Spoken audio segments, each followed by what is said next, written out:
정부의 행정입법에 대한 국회의 수정 요구 권한을 강화하는 국회법 개정안에 대해 박근혜 대통령이 거부권을 행사하겠다고 밝혔습니다. 박근혜 대통령은 정부의 시행령까지 국회가 번번이 수정을 요구하게 되면 정부의 정책 추진은 악영향을 받을 수밖에 없고 결국 그 피해는 고스란히 국민들에게 그리고 우리 경제에 돌아갈 것이라고 말했습니다. 그런데 정말로 이번 국회법 개정 때문에 행정부가 일을 할 수 없게 되는 것일까요? 새누리당의 원내 수석 부대표를 맡고 있는 조혜진 의원이 전혀 다른 내용의 자료를 내놨습니다.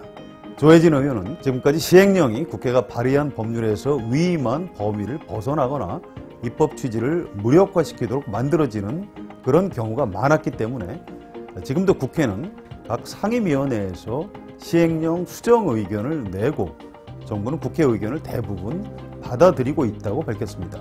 현행 국회법의 표현을 조금 강화했을 뿐 지금과 별로 달라지는 것이 없다는 것입니다. 그런데도 박근혜 대통령이 국회법 개정안에 대해 거부권을 행사하겠다는 것은 자신이 이끄는 행정부는 옳고 여야 정당 지도부가 이끄는 국회는 틀렸다는 인식이 확고하기 때문인 것 같습니다. 당청 갈등을 원하지 않는 김무성 대표는 대통령의 뜻과 당의 뜻이 다를 수 없다고 물러섰습니다.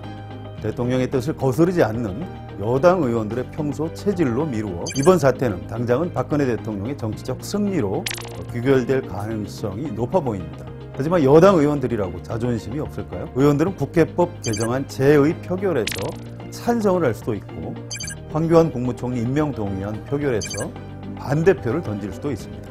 바야흐로 전국은 한치 앞을 내다보기 어려운 안개 속으로 들어가고 있는 것 같습니다.